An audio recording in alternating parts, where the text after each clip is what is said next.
Fine. We're going to create opportunities for new filmmakers. Great. Hire her as a fucking AD.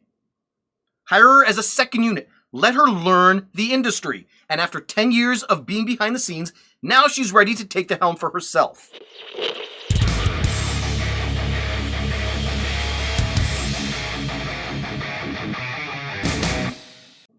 Have you ever noticed that a mustache on a man, if it's a proper mustache, looks stately and elegant? Okay. But on a gay man, it looks fucking creepy.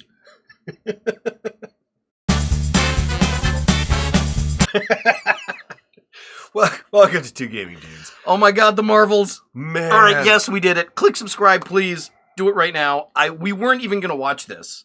We weren't. I had no intention of watching it, but... He started. Well, we really wanted to review it, and there were people who were like, how could you give it such a poor score? You haven't even seen it. Fine. We'll see it. Right. It's very rare for me to describe a film or a TV show as unwatchable. Very rare. A handful of times I can count.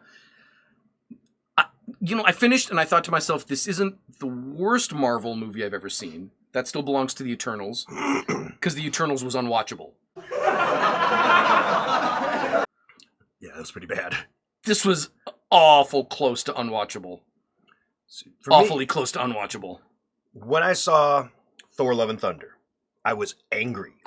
Okay. Because I expected something really good, and it was just garbage. Yeah. When I saw Doctor Strange 2, I was angry. Because I liked the first one, and this was such a huge departure, and there's just so many problems with it.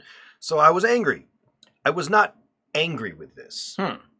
Because you had no feelings. Because I had no feelings at all towards it. And yet, it ranks now one of only, I think, 4 movies in my life that I've ever walked out on. Wow. That I have said, I can't. I cannot do this. And for me, it was the moment they broke out into song and dance. And I said, I'm done. That's as far as I made it, up to the dance sequence. And I said, I cannot do this. I'm out. That's pretty far. And I walked out. So I made it farther than I expected, I guess. But I didn't make it to the end. I just made it up to there. And I said, I'm done. To be fair, I also stopped there and continued after. But I had stopped several times throughout the film. It took me 4 sessions to get through this. Okay. To get to there, that was probably like 3 or 4 sessions just to get to that point. But then I never went back. I can't tell you with any great accuracy what happens in this film because I spent more than 90% of it playing World of Warships, now available on the App Store. I played so much World of Warships, but I knew it was going to suck because for the first time ever, we get the glowy thing in the first 60 seconds of the film. Yes. We're not even a minute into it. And you're later, okay, generic bad girl. Why is she bad? I don't know. And she's chasing a glowy thing. It's been a minute. Yep. And we're after a glowy thing already. Yeah. I already had no desire to watch this. My phone came out immediately. This was very much gimmick the movie. Like everything they did was a gimmick. Yeah. Hey, look, it's the hammer thing. Oh, hey, look, it's a planet where everybody sings. Hey, look, it's this thing and that. It's cats. Hey, look, it's cats. Yeah. What does that have to do with the story? Nothing. We just threw it in there. Ha ha ha, gimmick. And move on to the next thing. You know, this is a director. This is her 3rd feature film. Okay. Okay. She clearly doesn't know what she's doing. She's not ready yet. No. And my other big complaint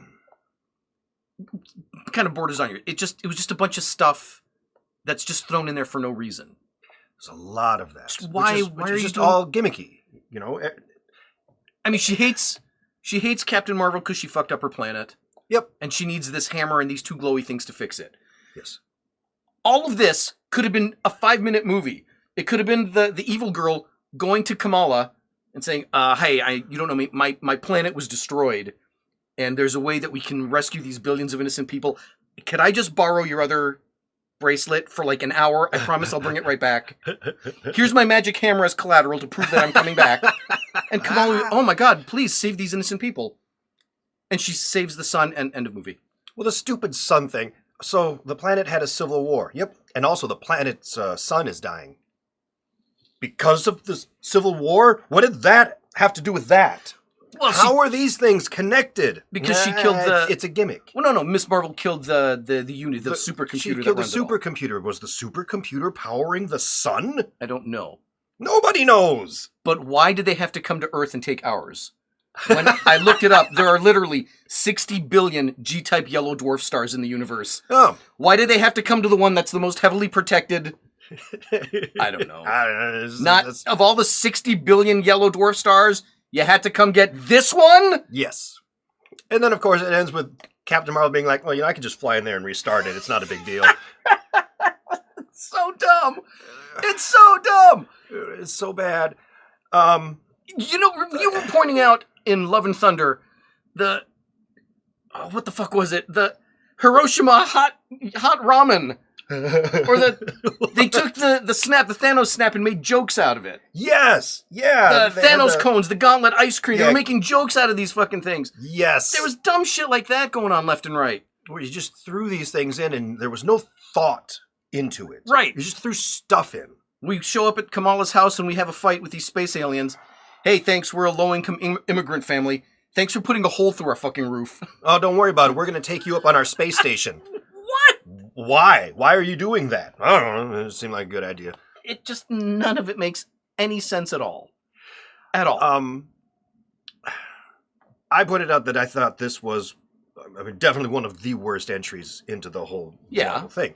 And I had a little bit of pushback online where people were like, no, it can't. It's not. Really? Here's why I hated it. I want you to imagine watching The Sopranos, right? I don't have to imagine it. All right, episode after episode, you are watching The Sopranos. And then there's that one episode of The Sopranos where they go to Never Never Land and meet Peter Pan, and then they have to rescue Peter Pan from something, and then they go back to the... I'm not saying Peter Pan's a bad movie. I'm saying it doesn't belong in The Sopranos. Okay, very good. So if you liked this movie, fine. To each their own. You're allowed to like it. I don't care about that. But it's not good. It doesn't belong here. Yeah, I got the impression they were just really confused and didn't know what to do with it. But since it's an all-female cast and an all-female production, lead production staff, director, sure, executives were too nervous to say, this is stupid, you need to do I don't need you mansplaining how to make my film. The mansplain the Marvel Cinematic Universe. We don't do that at Disney Marvel. Whoa, no. We have full fit. Okay. Mm-hmm. And then you get the fucking Bollywood dance scene. Which, by the way, I found interesting that this is the planet. They can only understand you if you sing. And then after 2 minutes, it starts getting really annoying, so they just stop doing it. Then the lead guy's like, I can talk normal. I can talk normal, it's fine. This is really dumb. This is just a stupid scene. Which I agreed. I'm like, well, you're right. This is a really stupid scene, and I can't. And I'm done. Why was it in there? Because they thought it'd be a funny laugh for 30 seconds? Yes. It failed at that as well. It also wasn't 30 seconds. It went on for like 10 freaking minutes. So there you have it. This is just a piss-poor shit movie, and I don't want to be accused of misogyny, or just, you have a problem with strong female lead. I have no problem with Brie Larson. She's a perfectly good actress. She's beautiful. She's talented. Whatever. Yeah. Rambo, Kamala, all of them. They're perfectly fine actresses. Oh, yeah. And the girl that plays Kamala, I like her. She's fine. I even like her character a bit. She's not a leading... It's kind of a fun character. Not a leading character. She's not a leading actress. No. She can build a career. She's got fun. comedy chops, so she can have a career if she directs it correctly. Even the villain girl. Okay, she's a perfectly fine actress, I guess. None of this was written or thought out at all. There's no cohesiveness to any of it. I love that Villain Girl is just called Villain Girl. She doesn't really have a name. I don't know what her name... Nobody cares what her name is. She's that generic, she could literally be anybody. Yeah, it's all generic. So, no, I wasn't mad the way you were mad at Love and Thunder. I was just disinterested. And I'm still disinterested. Yeah, I have no emotional connection or feeling towards any Marvel project anymore. I'm not excited for any... Deadpool, I guess, might be fun. I know. But we've even seen that joke now a dozen times because they tapped into that. That actually bothered me. The Deadpool trailer dropped, and we might do a quick review on the Deadpool trailer, but it dropped, and I wasn't as excited about it as I thought I'd be. Yeah. I saw the trailer and was like, wow, there's some cameos, and then some more cameos, and then some funny lines and some one-liners, and I've seen this before. But they put little Easter eggs. Yeah. So comic geeks go, oh, is that Dr. Doom? Yeah. I'm gonna clue. Fucking losers. I'll see it. Great. Here's the problem. I suspect the first Deadpool was the first Marvel superhero film to be different. Right. It was goofy and irrelevant, and Yeah. it broke a lot of rules, and it was a huge hit because of that, because it was different. And then the studio caught on, and they said, let's match that tone, so that every fucking one of their shitty movies matches that tone. And now it's not different. We're gonna go into Deadpool, and it's gonna be the same tone that Love and Thunder had, that the fucking Marvels had. It's not new or novel anymore. No. And it starts getting repetitive. Maybe I'm wrong. But you're not. Well, that's it. I think we've reviewed this 3 times now. We reviewed the trailer and said this is going to be crap. And then we reviewed it without watching it and said, oh, this is definitely crap. Now we've watched it. Confirmed. Confirmed. Crap. Absolute crap. Would love to know your opinions, though. I've been told, gosh, the reviews are much higher than you think. People who actually watched it loved it. Did you really? Put that in the comments down below. I'd love to know what you think. Well, for one thing, not a lot of people watched it. No, we didn't. It did not make money. Budget. Oh boy. Oh no. $274. Okay. So double that. We're talking over $500 million. Yep. Box office $206. Oh. It's a $250,000 money loser. So it. They flushed $250 million down the toilet. Fantastic. In this one film, $250 million gone. Just like that. Brilliant. You got to sell a lot of Mickey Mouse watches to make that up. Can't wait for those all-female-led Star Wars movies to come out pretty soon. Eh? That alone wouldn't bother me. Fine. Do an all-female cast of Star Wars. I'm fine with that. Don't make it fucking suck. And then, when it does suck, you can't accuse me of being misogynistic.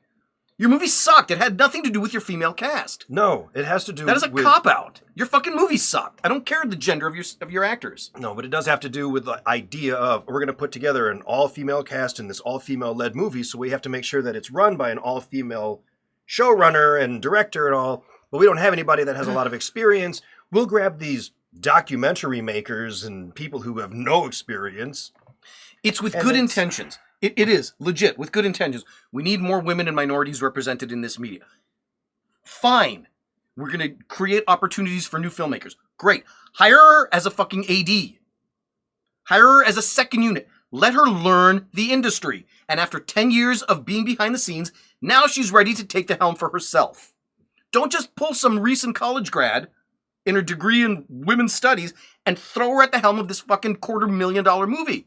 It will not work. She has to learn and go through the paces and grow and develop as an artist. Like everybody fucking else since the start of this fucking business. You can have all-female casts and all-female production crews. They still have to learn how to fucking do it. You're not doing them any favors just throwing them to the wolves like this. Let me say it about every industry. You can't just suddenly be in charge of some massive corporation. You can't take a straight white male who's 23 years old right out of college and throw him to direct this. He's going to suck too. We've seen that. So there you have it. Well, comment, like, share, subscribe. Blah, blah, blah, blah, blah, blah. Blah, blah, blah. All right. We'll see you in another episode. Yeah. Later.